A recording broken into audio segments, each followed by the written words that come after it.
नमस्कार दोस्तों। जय श्री कृष्ण, राधे राधे, हर हर महादेव। आज हम आपको कि भाग्य कैसे बदलता है मित्रों कहते हैं। यदि आपके पास दिमाग है और उसका सही से इस्तेमाल करना आ गया तो मनुष्य अपने सोए हुए भाग्य को भी बदलने की सामर्थ्य रखता है। यह जरूरी नहीं कि मनुष्य के साथ वही होगा जैसा उसके भाग्य ने लिखा है। कुछ लोग अपनी बुद्धिमता से, अपनी समझदारी से भाग्य को ही लिख डालते हैं। तो चलिए, आज की कहानी भी कुछ इसी तरह की है, जो आपको बहुत अच्छी प्रेरणा देकर जाएगी। आप सब बने रहिए। इस वीडियो की समाप्ति तक पुराने समय की बात है। एक आचार्य थे, गुरुकुल चलाया करते थे। उनके गुरुकुल में अक्सर गरीबों के ही बच्चे पढ़ते थे। गुरुकुल की आर्थिक हालत ठीक नहीं थी। एक दिन आचार्य की पत्नी ने उनसे कहा कि हमारे घर की हालत बहुत खराब होती जा रही है। जब से मैं यहां आई हूं, मैंने सिवाय गरीबी के और कुछ नहीं देखा है। ऊपर से गुरुकुल के बच्चों पढ़ा पढ़ाकर अपना समय काटा करती हूं। पत्नी ने घर में खूब क्लेश मचाया। तब आचार्य ने कहा, भाग्यवान, तुम चिंता न करो। मैं कल ही धन कमाने के लिए किसी दूसरे शहर में चला जाऊंगा। इस प्रकार से उन्होंने अपनी पत्नी को समझाया और अगले दिन घर की और गुरुकुल की देखभाल की जिम्मेदारी अपने प्रिय और वफादार बुद्धिमान शिष्य को सौंप दी और उससे कहा कि जब तक मैं न लौटूं तब तक तुम मेरी पत्नी की, जो कि अभी इस समय गर्भावस्था में है, अच्छे से देखभाल करना। उसने कहा, ठीक है गुरुजी। इतना कहकर आचार्य धन कमाने के उद्देश्य से प्रदेश को चले गए। गुरु की अनुपस्थिति में शिष्य घर की गुरुकुल की ओर गुरु माता की अच्छे से देखभाल करता था।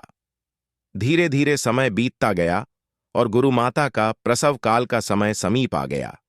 जब गुरु पत्नी पीड़ा से कराने लगी तो चेला को चिंता होने लगी कि मां बहुत परेशान है और यहां कोई सहायक स्त्री भी नजर नहीं आती। अब तो चेला डंडा लेकर द्वार पर पहरा दे रहा था।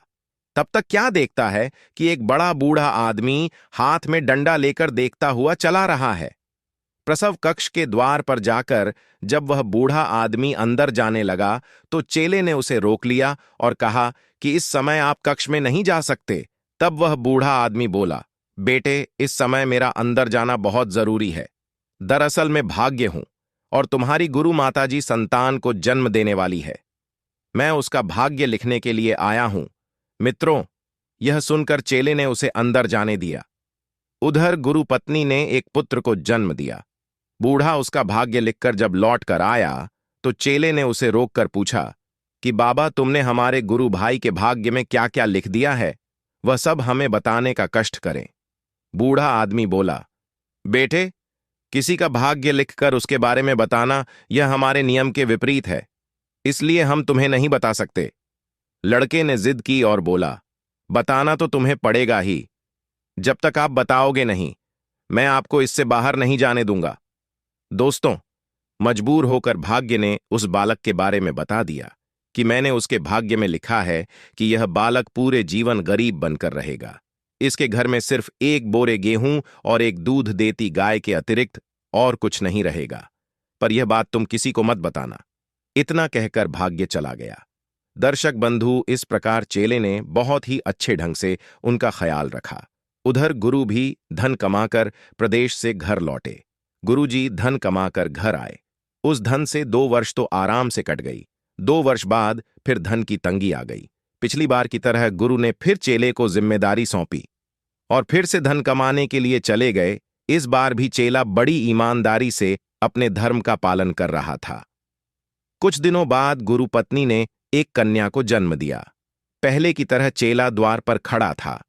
तभी क्या देखता है कि वही बुढ़ा जो पहले बेटे का भाग्य लिख कर गया था, वह फिर लाठी टेकता हुआ आया और अंदर जाने लगा।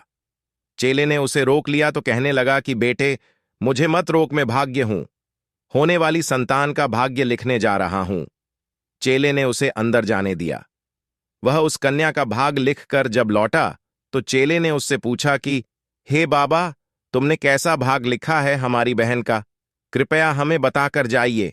उस बूढ़े आदमी ने कहा कि हमने इस कन्या का भाग्य लिखा है कि यह लड़की जीवन भर कुंवारी रहेगी। इसे देखने के लिए तो कई आएंगे, पर ब्याह कर कोई नहीं ले जाएगा। बूढ़े आदमी के मुंह से ऐसी बातें सुनकर गुस्से से लाल हो गया और कहने लगा, हे बाबा, तुमने हमारे गुरु के बेटा बेटी का भाग्य इतना बुरा लिखा है। अरे लड़के के भाग्य में गरीबी लिखी तो बेटी के भाग्य में तो अच्छा लिख ही देते। बुजुर्ग आदमी बोला, बेटी इसमें हमारी कोई इच्छा नहीं चलती, यह तो पहले से ही निश्चित कर दिया जाता है, वही लिखा जाता है। बाबा तो अपना काम करके बाहर से चला गया। इधर चेले ने उन दोनों बालकों का खूब अच्छे ढंग से पालन पोषण किया, उन्हें उसी गुरुकुल में पढ़ाया लिखाया। उधर उसके गुरु जो धन कमाने प्रदेश गए थे वो स्वर्ग सिधार चुके थे, इसीलिए लौटकर ही नहीं आए। गुरु के दोनों बालक अब जवान हो चुके थे।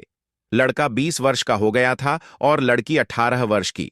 दोनों बालक उसी को अपना गुरु मानते थे। चेले ने कहा, देखो, गुरु के ना होने पर मैंने इनकी देखभाल की, अब यह सब लायक हो चुके हैं, इन्हें इनकी जिम्मेदारी बताकर मुझे भी अब तीर्थों में जाना चाहिए। यही सोचकर वो चेला गुरु के बच्चों को 3 बातें बताकर वहां से चला गया। पहली बात बताई कि वह अपने घर में कभी एक बोरा अनाज इकट्ठा करके ना रखें।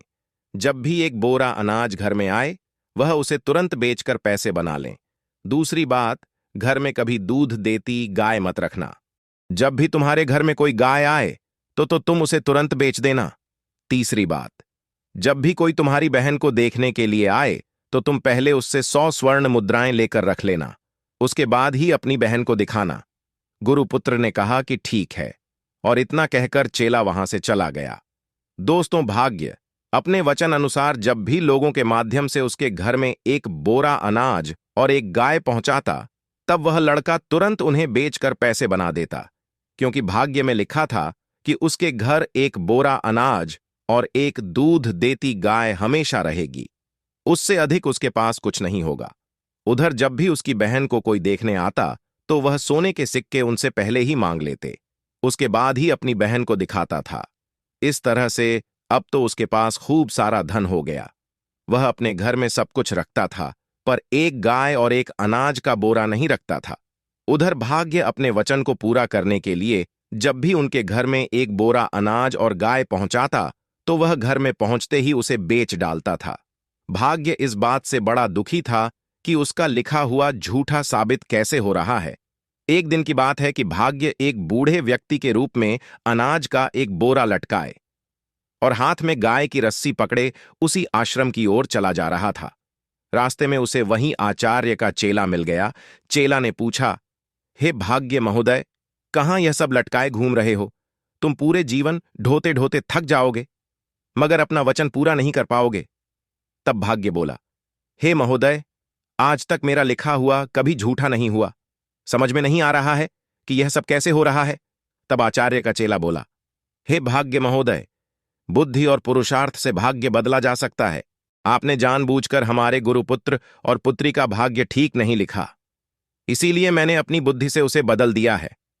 भाग्य कहने लगा, यदि सब लोग इसी तरह अपना भाग्य बदलते रहे तो मेरी वैल्यू अतिशीघ्र खत्म हो जाएगी, मुझे कोई नहीं पूछेगा, दुनिया में मेरी बदनामी होगी।